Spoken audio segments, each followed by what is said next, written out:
Wont Again by Tyler Childers is going to be played in standard tuning and then capoed on the 3rd fret of the guitar. From this point forward, I will be referring to these frets relative to the capos, though the capo is the nut. So frets 1, 2, 3, and 4, as opposed to actually 4, 5, 6, and 7. I'm basing this tutorial off of a live performance that Tyler Childers did at the Taft Theater in Cincinnati.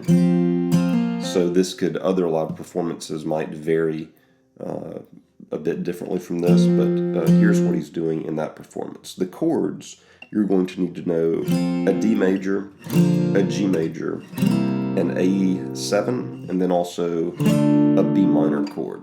The intro, or actually let me go ahead and just kind of talk about the strumming pattern here.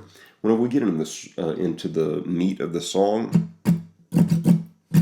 it's going to be a down, down, up, then pause down, and in that pause, there's usually a hammer-on happening in the D chord, like a down, down, up, pause, down will be, and in that pause, you're hearing a down, down, up, down, or down, down, up, pause, down is sort of the feel there.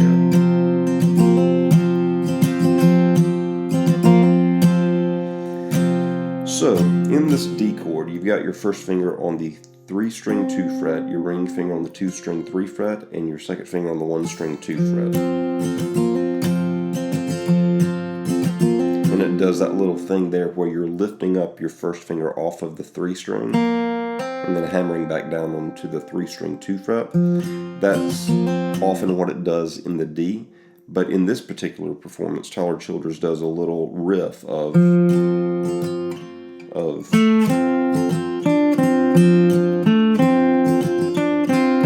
way that you want to do that is inside of this D chord. You want to leave this D chord formation there the whole time. You'll put your pinky finger on the 4-string 4 fret, and then you'll strum from the 3rd string down. Or actually, you'll just pluck the 3rd string, where your second finger is on the 3rd string 2nd fret. And then get back in your little strumming pattern. And then you'll go pinky finger to the 3-string 4 fret, then lift up your pinky finger to where your first finger still is on the 3-string 2 fret. So we've got, and then you'll hit the open 4 string again. And then just repeat.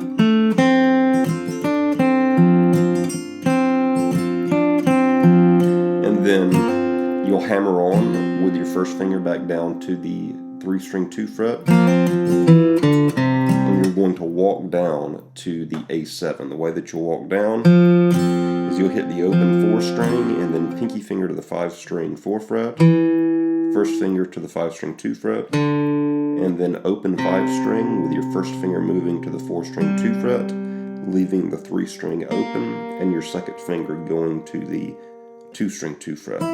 And there's your A7.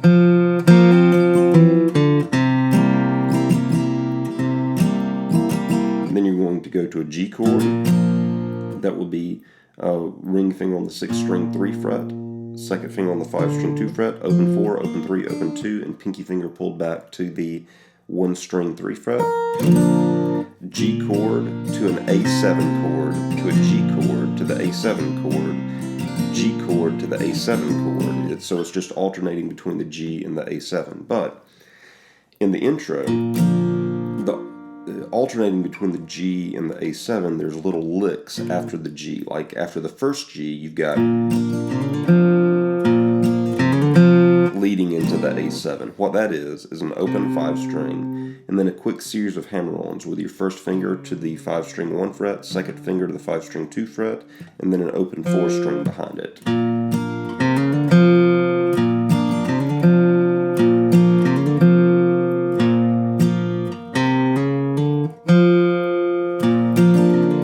And then the A7, and then back to the G, and the second time it goes, that would be hitting the open 4 string, hammering on with your second finger to the 4-string 2 fret, then opening up the 4 string again,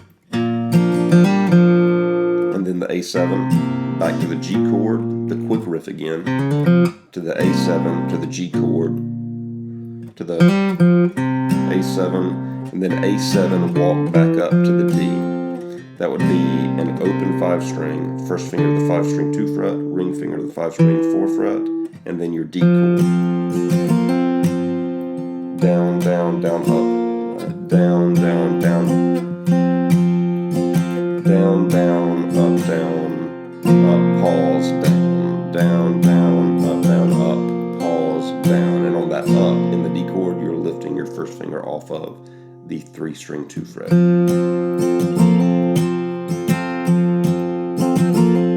And then it just goes into the verse, which the verse will just be the D chord with that little hammer-on riff, and then you'll walk that down into the A7 chord, just like we did for the intro.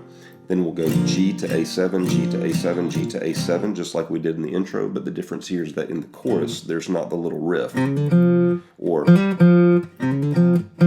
that those riffs are not between the G and the A7. And then we go A7 walks right back up to the D, and then we go into the chorus. The chorus will be a B minor to a G to an A7 to a walk up to the D chord.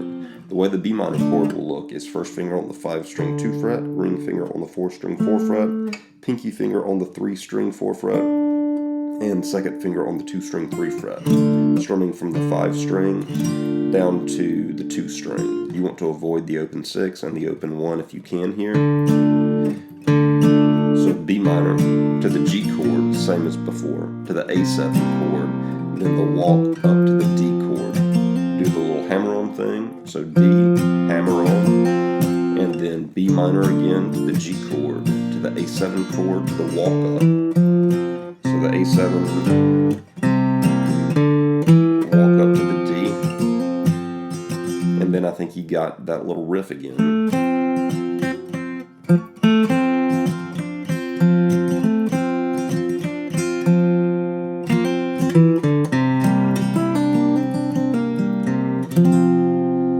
So those are the chords and movements. It just repeats. In fashion from that point forward, from verses to choruses. Those are the movements and the chords to Born Again by Tyler Childers. Hopefully this gives you an idea of how to approach the song.